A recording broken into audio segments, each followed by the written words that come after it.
Hey everyone, welcome to the Permission Portal with Paul Mark and Laz. I'm Paul Mark.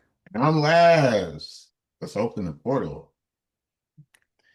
Our guest today is a transformation coach and integration guide who helps people rebuild self-worth, reconnect to their truth, and create lives that finally feel aligned. Welcome, Gabe Pressman, to the portal. Hello, thanks for having me. Hey, Gabe. Uh, So it's good to have you here. And I'm glad that we finally were able to make this happen. I love having conversations with you, and I love how we can just kind of go off on different tangents and just kind of be. One of the things is that usually I spend a lot of time preparing questions, and you specifically asked, like, I don't want it to be so scripted. So, okay, we're gonna do that. We're gonna do it this way, and we're just gonna see what comes up. There are a few questions here, but we're just gonna let you go. Perfect. So, one of the things that interested me about about who you are is that you started with a background in the tech industry, and then what inspired you to actually get into coaching? Yeah, I spent 10 years as a software engineer and I built the life that I thought an American was supposed to live, where I was making 200K. I bought a house in Colorado, which is a bonus. I could see the mountains from my backyard. And I just was deeply unfulfilled. And over time, I had less and less friends and less people I cared about. And so my own personal journey eventually led me to a place where I was supporting other people organically, where I was paying money to go do stuff, and then people would show up and they would need me. There would be some emergency, there would be something, and eventually it was like, is this ridiculous for me not to get paid for this? Like this feels like I'm paying other people to do their jobs and I love it, but why, if it's happening organically, why shouldn't I transition out of this career that wasn't working to begin with? Excellent. And I love how you're naturally a caring person because you just you're you tend to be more quiet in spaces, but you always show up right where you're needed. And I think that's a wonderful thing to witness whenever you're doing that. You're just Mhm. always quietly there. Yeah, I mean, especially in big spaces, like when we all met, there were 75 people in the room, which is a lot of energy for me. But if someone's in the corner, if someone's in distress and we can go outside and it can get some spaciousness, then that's where I thrive. Or, you know, I think all of us have turned our coping mechanisms into our superpowers. And my hypervigilance turned me into noticing all the things that are present in the field with no anxiety, or like I give the best birthday gifts because I know on a deeper level what people want. And, you know, um, so that capacity, what I needed to keep me safe growing up, has turned into what I thrive on as a coach, what I thrive on as a friend or a member of a community. Hmm. And do you know what that superpower stems from? The hypervigilance? Um, Growing up in a household that was chaotic and at any moment could erupt into screaming or um, verbal attacks or whatever else. And so, you know, I think that's where it comes from for most of us, right? Is we find a way to exist in the environment where we are powerless. And that's the best I could do. And actually, it's funny, it was never any help in the environment that I grew up. As much as I was aware of the things that were happening, the chaotic nature of it, like there was nothing that I could do to change it. Because it wasn't yours to control. So It was it wasn't mine to control, but I think some people had the experience where they developed into people pleasers or codependent or whatever else because they were so attuned and they're like, this is exactly what I need to do to mitigate these things. But there hmm was no mitigating it. It never, I would always try, it never changed anything. And so it kind of I think, developed a little bit differently for me than for some people where they are so enraptured in other people's feelings because they needed to control them. Where for me, it was the attunement, but not that fixing necessarily, because I think I learned probably as a teenager that no matter what I did or say, it was the outcome was going to be the same. Yo, so you mentioned the people pleasing. I feel you. I grew up Mhm. the same way. So what for you, was there something or someone that made you say no more people pleasing? I mean, you know what's funny is I don't think a lot of people identify with that word, right? Like people in our position We do. yeah. And I've been making content geared towards people pleasing, but I've stopped saying the word. And it probably wasn't until I started personal development, transformational work, I started seeing the threads of like, oh, why am I keeping quiet in this situation? Like, why am I continuing to show up for in relationships where people aren't treating me right? Why do I keep texting the people back who never respond to me? And so I think all these things, it's so funny, like the niching of coaching, like you market yourself towards like physical transformation to some degree, and then you go and do and you help people with everything in their life, right? And I am marketing towards people pleasing, whatever, but like it's all coming down to self-love and worthiness on some core level. And we never even really need to talk about some of these things. I need, like, once I get someone in the room, I'm not talking about people pleasing. I'm talking about all the ways that they can solidify the gaps in their essence so that they don't need to people please anymore. You know, with you saying that, I was thinking about how I would answer that question in a very woo-esque way because I'm so. And then when you brought up Laz being with the physical, I was like, the three of us here literally are body, mind, and spirit because you're a lot more analytical. It's funny, like that's how I started in my first, like, one of the first coaches I worked with Mhm. works very much in the mind. And that was good in the moment that I was at, because if she tried to do stuff in the body or do stuff with emotions, I would absolutely reject that. I wasn't feeling emotions at the time. So if we start talking emotions, like I used to get really triggered. I'd be in groups and people would say, "Oh, where do you feel that in the body?" I'd be like, "I don't feel nothing. I don't feel a thing. Like, why do you keep asking me that?" And it wasn't like I had a specific retreat where I started to feel authentically. Instead of think my emotions, I started to feel them. And then someone asked me, "It's like, where do you feel that?" I'm like, "In my throat. It's in my throat. I feel it. It's fear." And all these emotions came through and I started feeling them. And the nature of my work actually is to bridge the gap between the mind and the body, the mind and the emotions. That I think that we weave a bunch of stories that often start with our emotional charge. And I start to unweave the stories with them and then come back and help them release the emotional charge that's in the body. And if I don't do both, one is going to recreate the other. And that's why I Mhm. think a lot of therapy doesn't work. A lot of coaches don't work. That, like, you do this whole somatic exercise and someone's navigating the world with all their stories and the charge is gone. It's disorienting. It's weird and uncomfortable. And so they tie together and you need both. You know, there are a lot of things out there that are, I call them incomplete.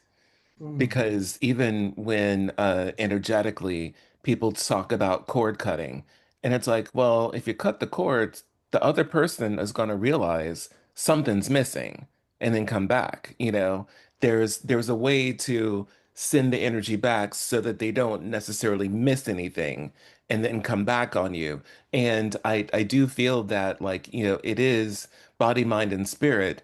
It, you know, it creates a triangle, and it should be, or we want it to be, more balanced. The universe seeks balance. And when you can tell when somebody goes really far in one direction, what's happening. And you can almost always see it too. Well, that example is perfect because, like, you imagine an umbilical cord. Like, there is Hmm. that was attached to your body, and now there's a hole. And so on both sides, there's something. And the Hmm. analogy I've been using is a lot of people they're so dead set on trauma work, like going deep and finding the trauma and digging it out and whatever else. And like I'll do it. Like sometimes I'm in a session and someone will just be like, "Oh, when I was 4, this thing happened." I'm like, okay, let's talk about your 4 year old. Let's talk about this trauma. But instead of searching for the trauma, and if we like rip out the trauma, rip out the coping mechanism, that leaves people with a gap, right? Instead, let's start to create something new, and you can just move from the coping mechanism to the new thing because that serves you more and you don't need that coping mechanism anymore without ever having to leave this big old gap. Or if we go and we process the trauma, there's already something, some way to deal with it. Hmm. And when it comes to digging down deep, I'm okay with digging a little bit, but I don't have to dig so deep to hit bedrock to create a foundation.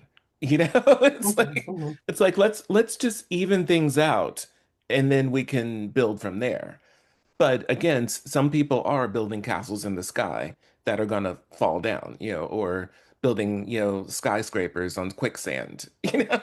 Yeah, and I think if you dig too deep and someone's not prepared for it, it gets really weird really quickly. Hmm. Where I had a session where I thought, I mean, I was in integrity. I was doing the things I thought I should be doing.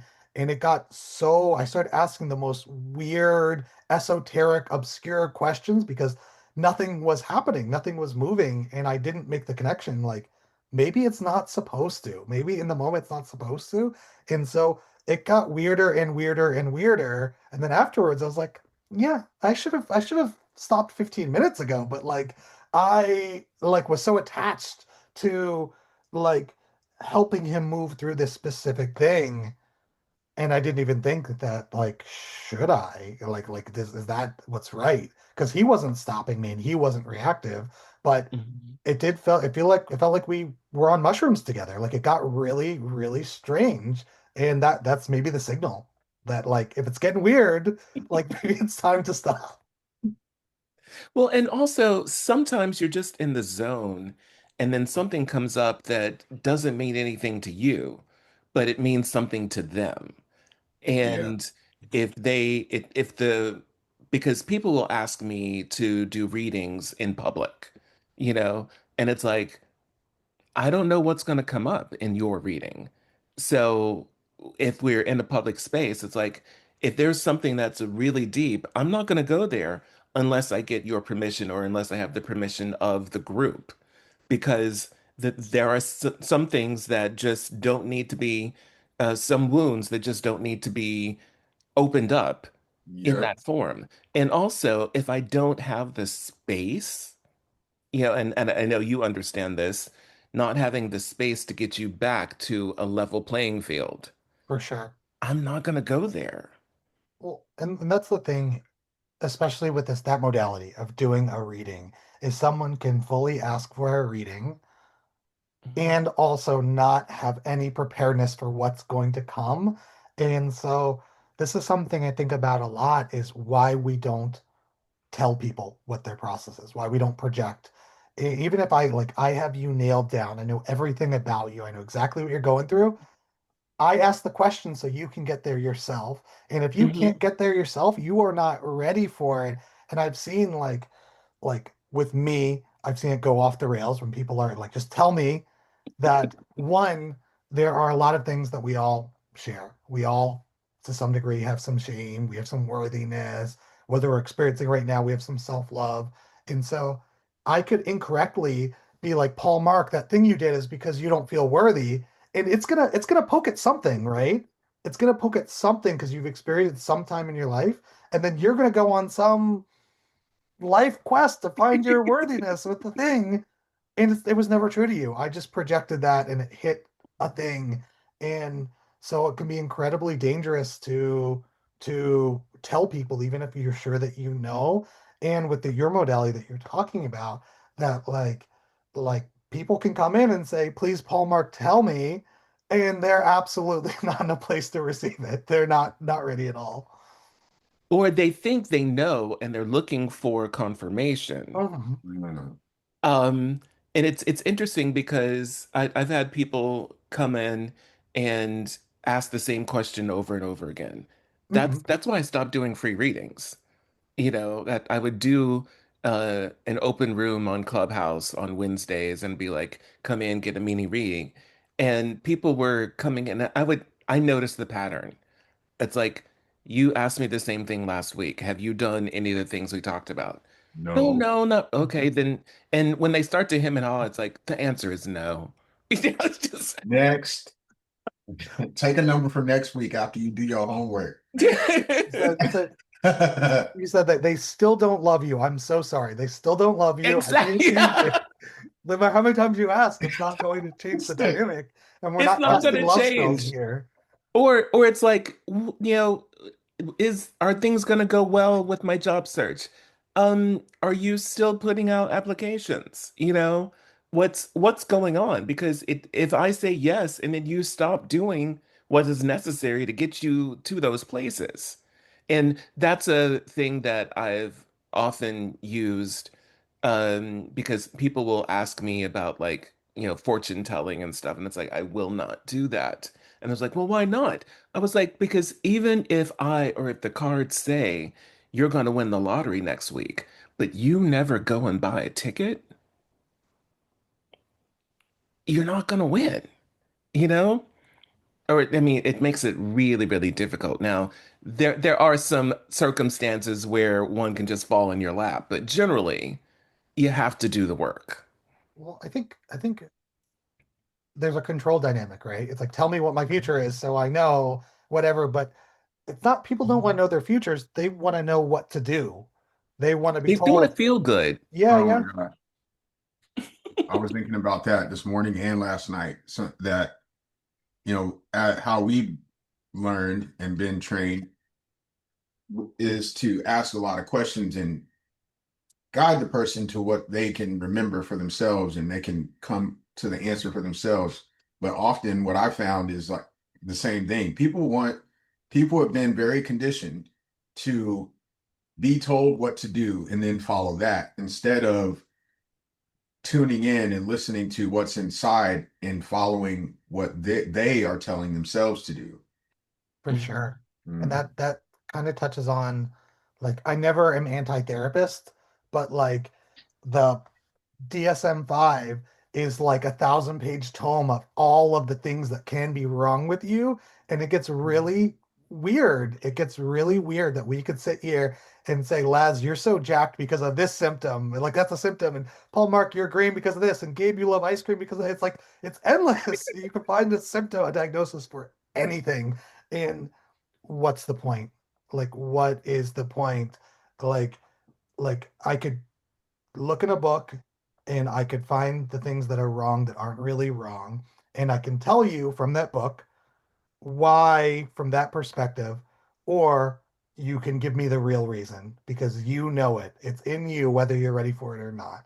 And mhm. that's I think the nature of coaching. That's the nature of this work. And it's so much more powerful than like telling someone their symptoms and that they're wrong. I don't know. I feel like that's the systemic problem with like our mental health system. I Well, feel I'm you. happy you said that because people will make up stories. And, when you pointed out, Paul Mark, you're green because I find that being green has given me the same superpower that Hester Prynne got with the Scarlet Letter.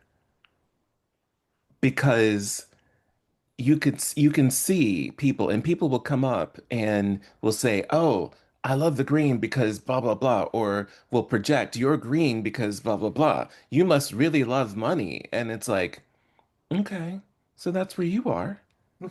You know? That ain't even money green. And it's not. But it's like people will say it's something. Now, there are a few people who get it and will be like, "Oh, come here, heart chakra." It's like all this green, you're the heart chakra. And it's like, okay, you get it. But there are so many other people that are just like, "Oh, you're ready for St. Patrick's Day all the time," or you must love money or, all this. And then it's like, no, that's I that's went not straight at to heart all. chakra when I saw you. I was like, Well, whether or not Well, you and have your we are. reason, yeah, Mhm. well, whether or not you have your reason, that doesn't make it a symptom or a diagnosis, right? yeah, It, Exactly. it doesn't, and that's what permeates all of the healing ecosystem. All of the Mhm. work is the underlying let's fix what's wrong with you. And Right. you can have your reason for green, whether or not Mhm. you remember the exact reason or you are correct on it. That doesn't mean that I need to try and diagnose and fix your green. There's nothing to fix. It's beautiful. I love it. Except when I'm right, not green. yeah. I want to. What I found, especially like you were talking about finding the problem, trying to fix the problem. I did that shit for shit. Let's just say 5 years because I'm getting ready to do a show, and I stopped because I was performing for love, and then for Uh, 5 years I went back and forth whether just going to the gym 5 days a week and tracking my fucking macros was performance or not. Hmm. Fucking wild. And now that I went through all of that, and now I'm getting ready to do a show. Like over the last few months since I've been in competition prep, all some of that remnants has been coming up, and it's just conditioning from, well, anybody who was in fitness like Laz was, who was performing for love, can't go back into it without performing for love. No, at some point, I was not doing it, performing for all the spiritual people's love. Yeah, you can And do it it for just joy. it flipped, it went to straight inversion where I was trying to be accepted by all the people in the spiritual community by not being a competitive bodybuilder. It's wild. Mhm. Well, and it is a way to get down to your truest self. Yeah. And Gabe, you talk about, uncovering your truest self and saying that it's not about adding things. Um, so were there some things that you took away to get to this space of your truest self? an interesting question. I mean, I gave up my career, all right? I changed that. I changed my orientation towards money. Mhm. I I was a competitive weightlifter for close to 10 years, and I wouldn't say, Laz, that I was performing for love, but I was filling Mhm. a void of me not being uncomfortable, not me not being comfortable in myself. And so Mhm. having a dedicated 2.5 hours, 4 or 5 days a week to fill my time and a very tangible metric of success Mhm. that, that gave me peace when I did not have the peace in my heart and peace in myself. And generally, like how I orient towards people is different. That it's really interesting. I'm still navigating this space that I used to track all of my friends, that I would never forget to return a text. I would check in on everyone. And now sometimes people will be like, "Yo, where have you been? Like you didn't text me back." And I wish I did. Like it would be great if I was a better friend, but like I forget that I'm supposed to text people back sometimes because the driver of keeping track of everyone is no longer there. And so I'm still relearning how to be in relationship with people without that like anxiety of like I need to like if I don't call Paul Mark this month, he's gonna forget about me, Like if I don't Mhm. like Well, I it might, but maybe like Oh, we talked about your object permanence, right? But like right. you know but that's not a concern of mine, right? That we if we don't talk for a few months because both of us forget, it Mhm. doesn't mean that the love is not there. It doesn't mean that we're not friends. It's not my job. And some friendships have completely fallen off once I stopped being the one to constantly initiate everything. And I'm totally okay with the solitude, with the stillness that, I've been home at my parents' place for close to 2 months. And I've seen some friends, but like my first few times when I came back here, I was like manic. It was like by the hour I was scheduling people and like everyone, I needed to give everyone a turn, all the people. And like there's lots of people that love them. They're not getting a call. If they called me, I maybe would answer, but like I just don't have the need or the spaciousness to try and like keep up with all of these things all the time? Well, I've talked to you about what I did. I put my phone pretty much. It's almost always, I think it's 22 hours of the day. It is in do not disturb. And there were certain people who have earned the uh the key past it. where they can get through when they call. Yeah. And it's like, so it started out where it's like I'm just gonna do a work mode because I was getting, the robocalls. And then I was like, I kind of like the quiet. So I did that. And I realized that there are certain people, and there are some people that I don't want, that I don't want to have full access to me, but the ones that have gotten that key, I'm like, okay, you can, give me your number. If I don't have it, I already have your numbers, obviously, and you two have the key. But I'll tell people it's like, okay, you can get through. Most of these people cannot. I I've will got say that. Yeah. I've got six different D&Ds that are on a timer.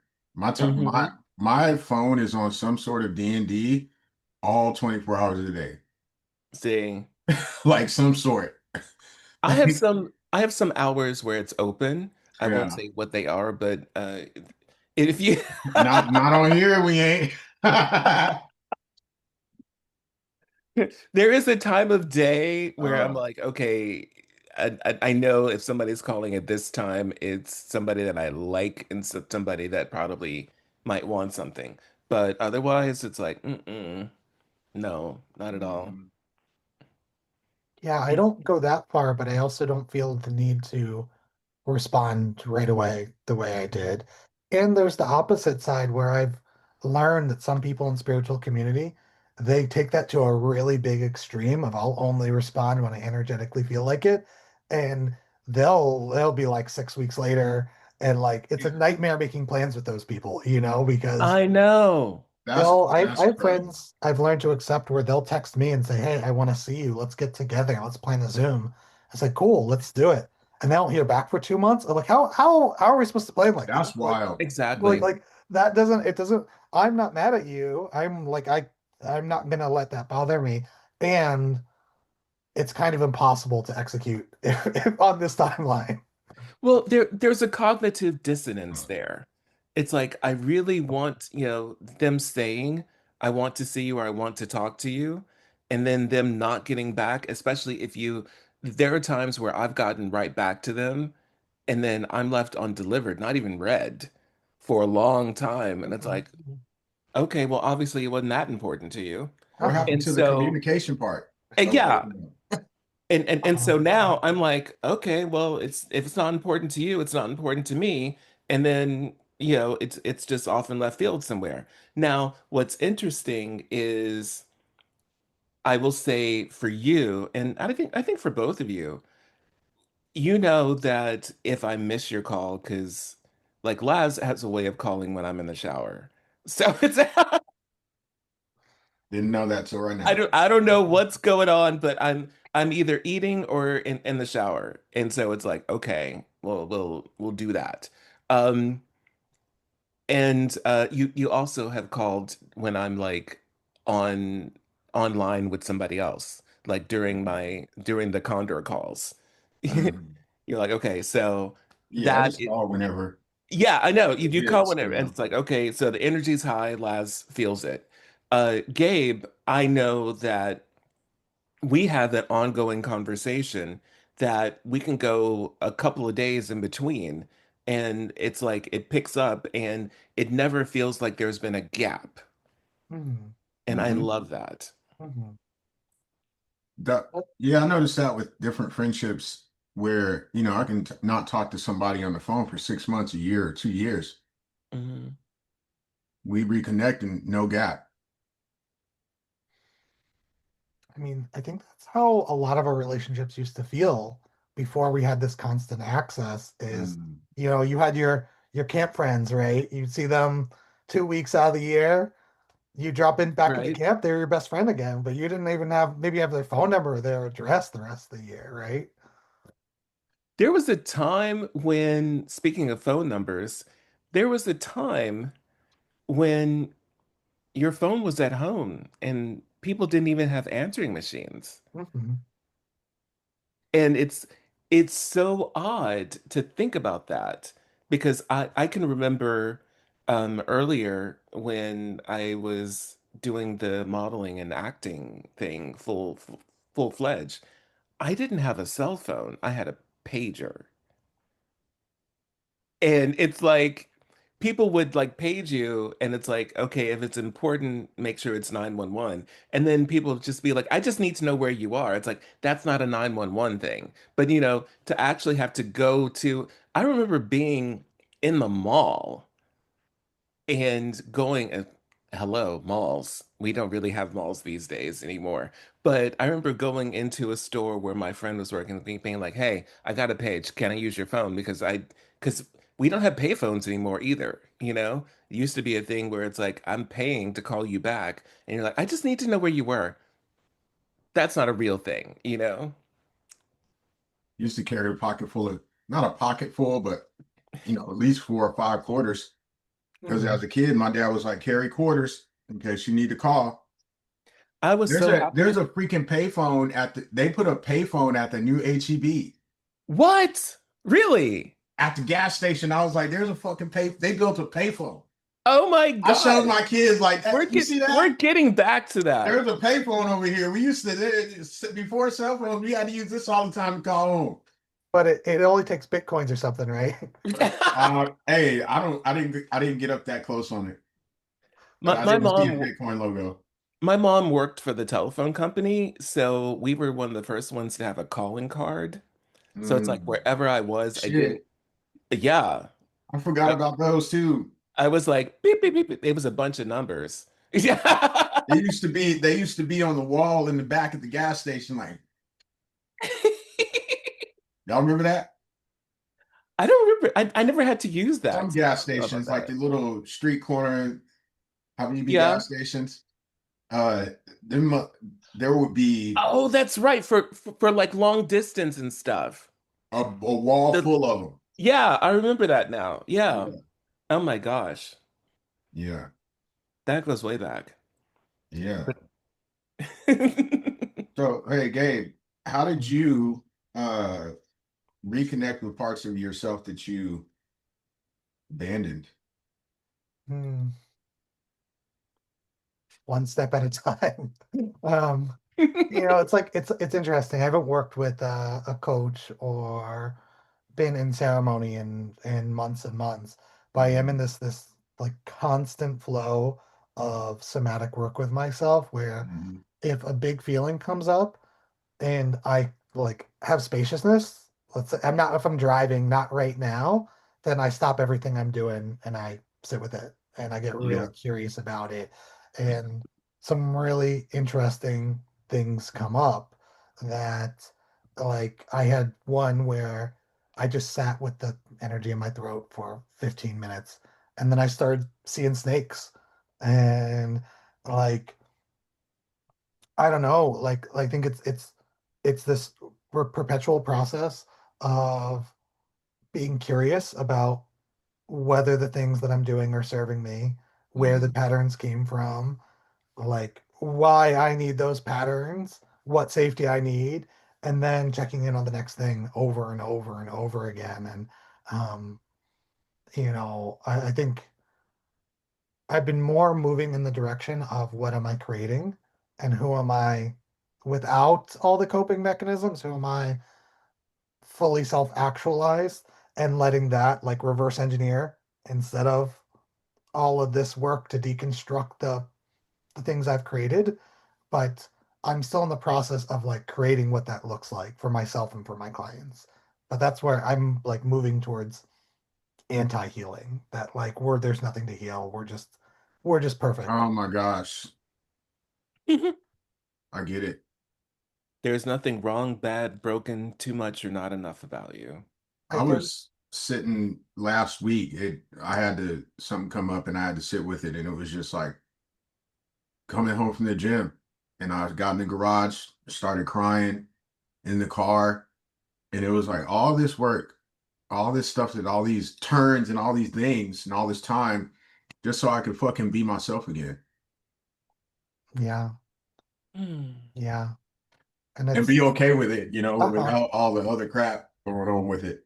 And that's the great tragedy of like our time with the last couple hundred years, thousand years, is that we're so far removed from our humanity that some of us have to spend years learning we're okay who we are. Some of us believe it's actually our life's work, right? This is my least favorite thing that you hear is that the healing journey is for the rest of your life. That's all you're like, I guess if you're believing karma, then you can like justify that. But like, damn, I'm here to like be grateful. I'm here to experience joy. I'm here to love. I'm closer to hedonism than I am to a life of healing.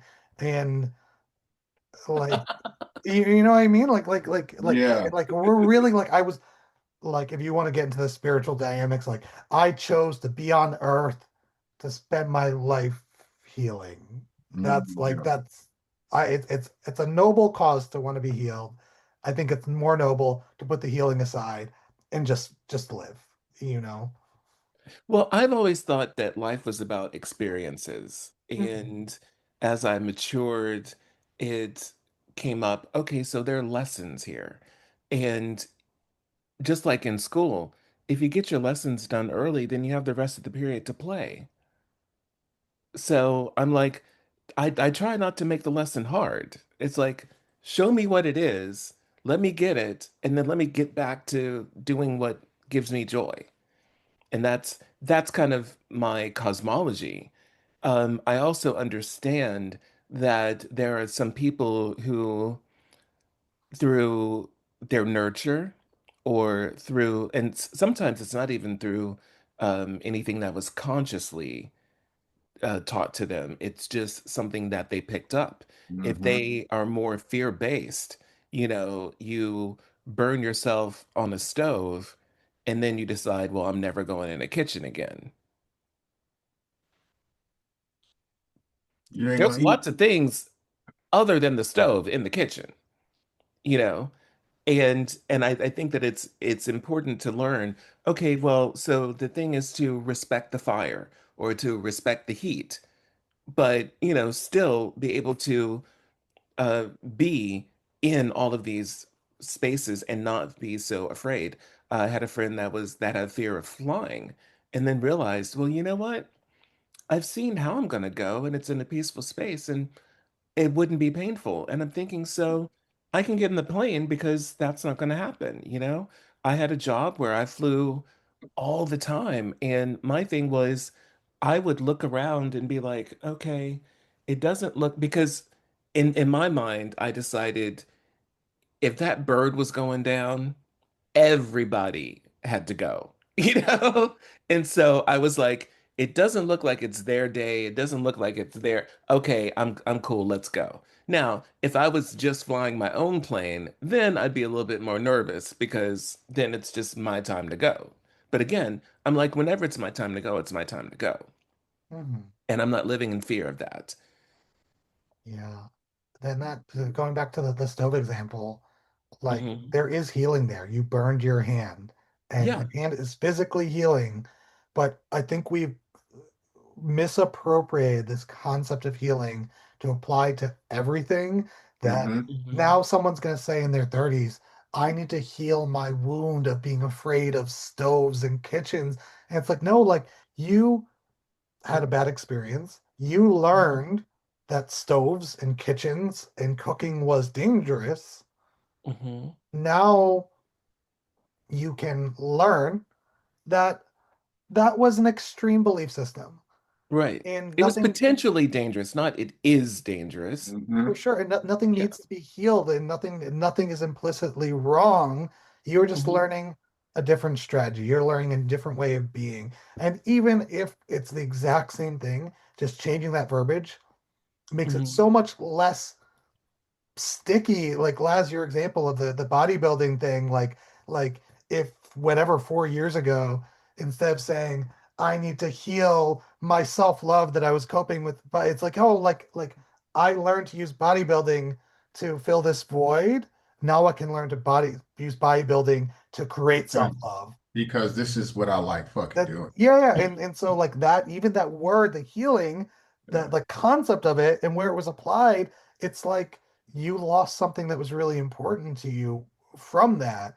And we just are constantly in this battle, like healing my mommy wound and my daddy wound and healing my like it's just not healing. We're growing, we're transforming, we're learning. But if we keep labeling everything as healing and broken and bad and wrong, then it's gonna be an ugly like healing is a gruesome process actually.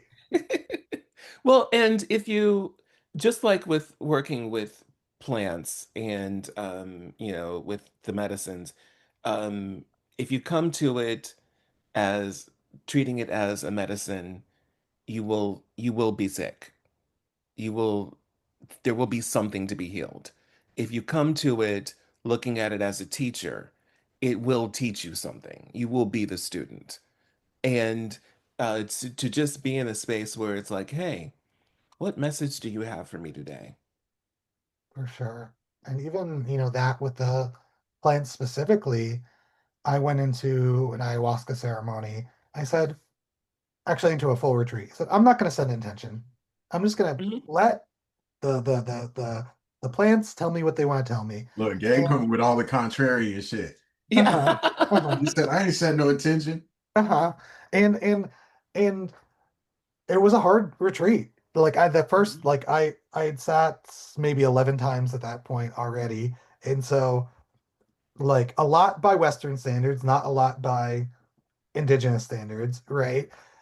And or not on the medicine path standards. And the first ceremony, I was shown the concept of fear and control. And so, me grappling with my own need for control for fear, it was a really challenging space. And one message I received is the concept of an intention is a human invention, that it gives us peace in these spaces. It makes Mhm. it easier for us, but they didn't. Ayahuasca never told us you have to set an intention. We made that up. And this whole idea being with all these plants, that medicine, curing, healing, they didn't tell us that. We put that label on them. And some people get really triggered by the idea if you go into those spaces and you say, I want to play. I want to experience joy, and especially the constructs around, ayahuasca specifically, different tribes serve it in different ways. And I think someone that's only been in a very serious sitting down ceremony, they might get triggered in some other ceremony where there's dancing and there's partying.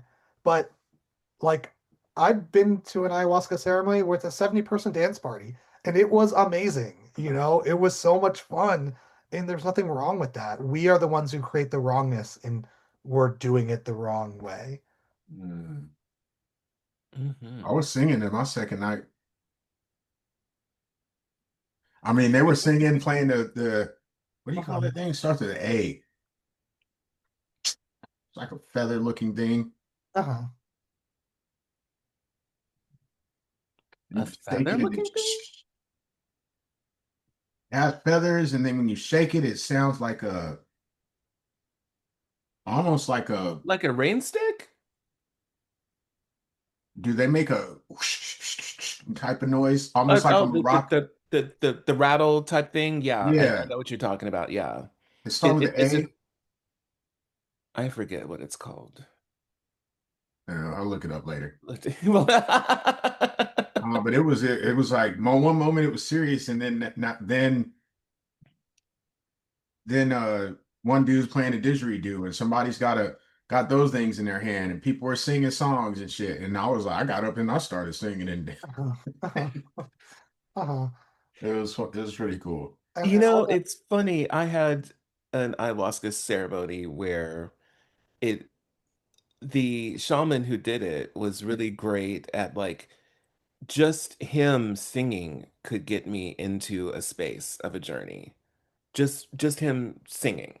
Mm. And then on like the third ceremony I was with him for, somebody said, well, it was there was a drumming thing that was going on. It's like, and we were in a space that was big enough, and so it's like, if you feel you want to dance, dance, you know.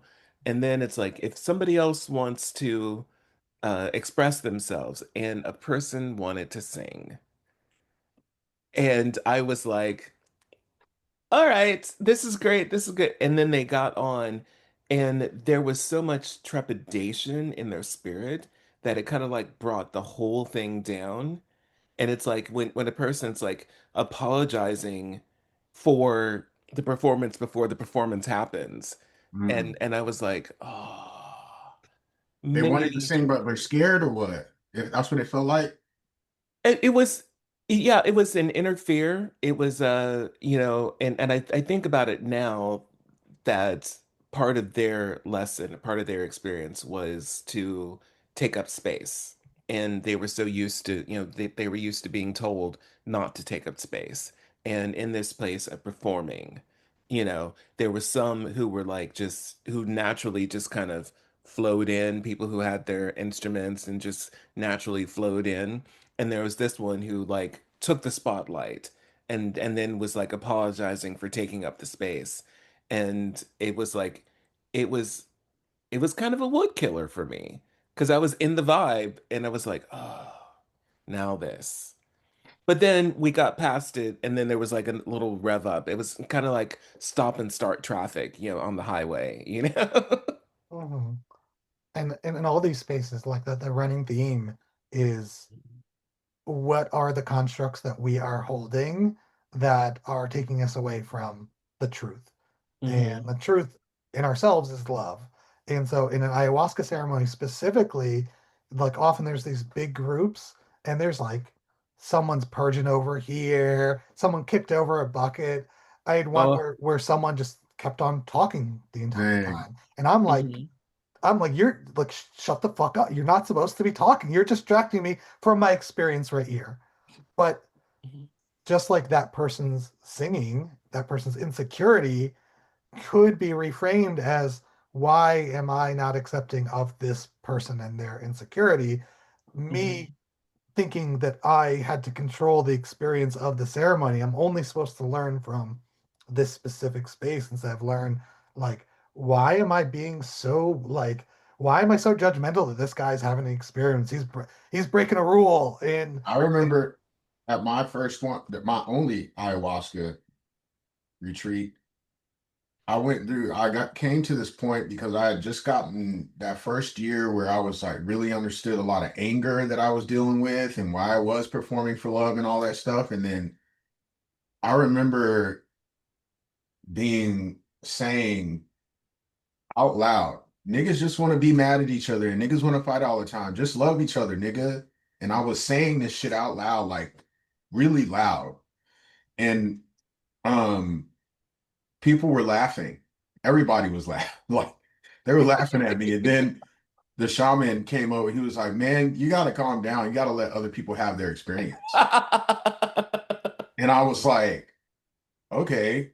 But then when I thought about it, I was like, wait, isn't this about everybody being authentic? And then when I thought about it after a while, I was like, oh, I was getting, just like when I was little, I was getting shut down from being Hmm. authentic in the moment and my full self-expression being shut down in that moment. So everybody else could have their experience, but I was having mine. Mhm, mhm, Right. Well, and Interesting. I was in a ceremony where somebody fell asleep and started to snore. And then you have, In ceremony, they fell asleep, yeah, it's like around the second dose of ayahuasca, just kind of, so dozed some off. people do that, yeah. Dang. Or, you know, and I've noticed that some people, when they go inward, will literally leave their body. Yeah. And so whatever was happening, they had gone into a deep state and it started to snore. And then it's to have one of the helpers, not the actual shaman, but his wife, come over and be like, people are in process right now and you're being a little loud. Can you control that? It's like you can't control snoring I'm in process when you too. sleep, No. when you go out. It's like it is what it is. Yeah. Yeah. And there's definitely a balancing of like as the circle holder in any context of Hmm. Yeah. how much you let things go, on integration calls. One pet peeve of mine is some people will just talk and talk and talk for 20 minutes and they'll grandstand and they'll, some of people it's like no one ever listens to me and that's their one chance to talk. Hmm. And there's also the balance of if you talk for 20 minutes and it's an hour long call, then no one else is going to get a chance. And so there is nuance to how do you hold that space, right? So everyone gets what they need. And maybe it's telling the one person, like, hey, like, I would love to hear all this. Can I hear all of this tomorrow when it's just us instead of Yeah, everyone? exactly. And And and it's true when people have this idea in their head, this construct, or the story that people don't listen to me, they will choose the most inopportune times to try and get somebody's attention Mhm, when that person is busy doing something else. And so they are just perpetuating this story of people don't listen to me. for sure, for And sure. it's like, oh, come on, you we know? we are so good at manifesting our experience. And so something that I was thinking about this week is how much effort people put into being in the victim role. That like, and I'm talking about me as well, where last year I was really upset in a relationship and I kept on expressing I'm hurt, expressing I Mhm. need something different, and not getting what I needed, and then continuing to show up in that relationship in the same way. And then the same thing happened. And then I'd say, I'm hurt. And after a Mhm. while, I was like, why am I still showing up if it keeps on happening over and over again? And twice recently, I've experienced these scenarios where people like set these booby traps for me. It's like all of this orchestration, all of these things they had to do for them to end up being a victim, for them to end up being mad at me. Like they controlled every little dynamic and then they're upset with me. And it's like, God damn, there's so much work for you to get to that place where you're the victim. And like that's if that's our reality, we are gonna make it happen and we are gonna make other people feel the same way, right? That's recently with the retrograde, I had a relationship that was like that, Mm. where we had, and this was a long-term relationship where it was a parallel thing. We would each be in different outside relationships, but we would always come back together when we were single. And there was a time where both of us were single, and the conversation came up of making something happen. And it was like when I was single and they were in a relationship, there was like all of this, well, when I get to this point, we can do blah, blah, blah. When I get to this point, we can do blah, blah, blah. And then there was the point where there was nothing in the way. And he started to create things in the way and then would try and sell me on how wonderful things were. And I was like, you just you're trying to convince yourself that your life is better without me in it. And it's like, and I'm not going to do it. So we stopped talking maybe a year and a half ago. Actually, 2 Christmases ago. It was like that right before Christmas. Or no, right after. And then recently during the retrograde, he was like, hey, I'm thinking about you, blah, blah, blah. How are you? Things are great. I was like, I didn't ask, you know? And it's one of those things where it's like, there is a boundary. You said it, I'm enforcing it.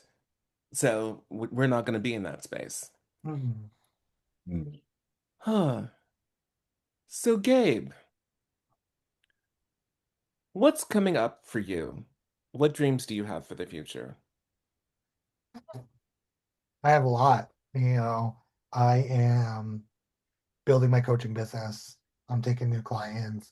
I Everyone I've worked with has been so amazing. And actually, I don't think it's possible. If someone opens up and commits to the work, then their amazingness gets revealed. And so I don't think there's anyone I'll ever work with where I'm not like, I love this person, I admire them, and I'm so lucky to work with them.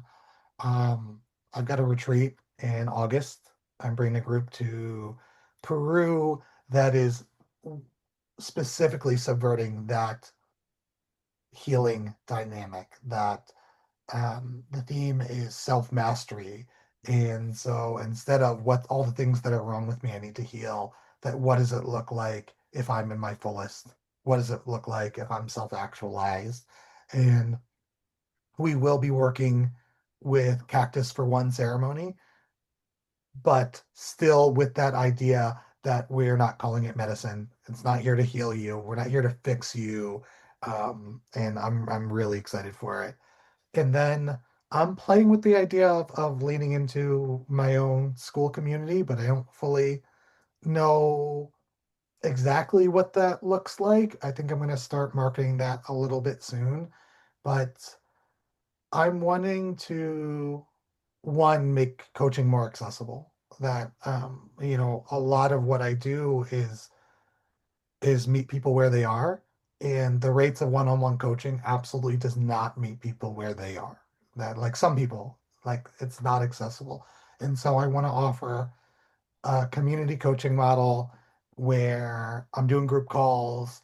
As I build the community, I'll add breathwork facilitators, I'll add other coaches, I'll add like master classes and things of that nature. So the price will go up over time. Where I think the starting price is going to be $33 a month. I'm not sure, but Okay. over time, as I get more members, I will raise the price, but I'll also increase what is there until hopefully there's offerings almost every day, whether that be guest coaches, you know, um, readings, breath work, meditation, somatic stuff. And then I've like just like you guys have kind of manifested this podcast with having starting with friends that you like and do cool stuff. I have a million amazing friends and I'm not trying to do what they do.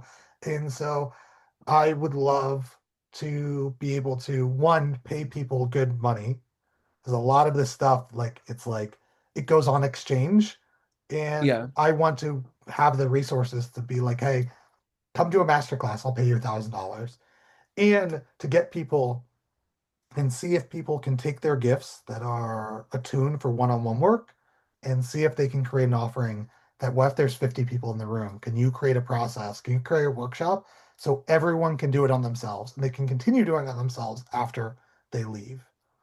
Awesome. Nice. And I'm here for that anytime. Mhm. So yeah, lots going on. I mean, I'm going to April's marketing school live next week, and then going right to Ecuador, and I'll be there in South America for at least 6 months. And so this was really well timed. We're like, I'm moving in 5 days, straight up. Awesome. Well, this might be redundant, maybe not, but what's coming up next? What's coming up? Redo. What? Redo. We'll cut this out. Go to the last question. All right, cool. If you if you could give our audience permission to do something, what would it be? I'm going to give a little preamble because this came up with a client that was in perfection paralysis. That even something so small as try journaling with this prompt, they would not do because they didn't have the perfect journal and they needed to wait for the right journal to do the prompt. And this came out, yeah, you need the right pen too, right, Paul Mark? This came out in session, and I told them, let yourself be perfect. Stop trying to make yourself be perfect. And so I want Woo, to woo. give people permission to let themselves be perfect and stop making things perfect. Like Yes. flip how you orient what perfect is, right? This podcast was not perfect from that construct, right? We had some misstarts. We talked about nothing for sometimes. And if we look at it as I am going to let things be perfect, I will look at things be perfect. It was absolutely perfect, and I am grateful to have had it instead of nitpicking all the ways it's not perfect, That's which the will make clip, me baby. fucking crazy, right? That's the promo clip, baby. Yo, I got goosebumps when you said that shit. Hmm. That's I Yeah. got fire, pumped. man. I was like I was with my client, and I was like we're doing integration at the end. I coach for an hour, and then I'm like, here's your work for the next whatever. And she's like talking. I'm like, yo, shut the fuck up. I got this. I got this mic drop right now. Shut the fuck up. Write this down. Did you really tell your client to shut the No, fuck up? no, I do. Okay. Sometimes when I coach my I was clients, like, I do hold that. up, Gabe. Yo, But no, I was pumped. I was like, yo, like that's a good turn of phrase. I was You about know, to tell you, I it's was so like, funny because when people are in process and whenever I'm working with someone and a channel's coming through, I'm like, write this down because I'm not going to remember this. This is for you. It's not for me. So write this down. Well, And I think it's important to, say, hey, look, stop talking. This is important. Well, Get this. I have that in my contract, like in my Hmm. agreements. Going back to I don't know if this is still going to be part of the podcast, whatever, because we like derailed. But oh yeah. like I put in my agreements that sometimes people grandstand and they just talk about nothing. Sometimes people will get to the important thing and then they'll go off on a million tangents because they're protecting. And I am not going to interrupt you because I don't want to hear it. I'm going to interrupt you because it's not purposeful. It's not serving you. And so sometimes I do, especially I'll see people start crying and then they'll say, "Oh, because this happened that." I'm like, "No, no, no. No, no, no. You have gone past the process now and you need to come back and you need to sit with that." And all of that subtext, it's not necessary. It's so not necessary. And this goes back to this like idea of Western therapy. That's the Extraneous fixation. information. Yes, it's the fixation on the story. It's the fixation Mhm. on the why. And sometimes it's supportive, sometimes it's not. But that to me is secondary to the feeling. And if we can unpack the feeling, then you might not need to go into the whole story. Like you might not need all that. And you probably told that story 10,000 times anyway. You're probably tired of that story. Well, people will tell their story until they get tired of it. That's a Paul Huh. Markism, right? And thank you so much for joining us here in the portal. It's been a joy. For those of you that have listened, please like and follow so that you can find out when we have new content. It also helps support us. So give us a like, give us a follow, share with a friend, especially if you enjoyed it. My links can be found at by Paulmark, BYPAULMARQ.com. Laz can be found at Creatorschool.com and school spelled with a K because I like to spell shit different. And like I said, share this and come find Gabe Pressman all over the place. His links will be in the description. And reach out to us if you have any questions or if there's a topic that you want us to discover or to discuss, or if there's a guest that you want us to bring on. And you can send those things to, of course, you can always put it into the description, or you can send it to depressionportal@gmail.com. And remember, The portal is always open.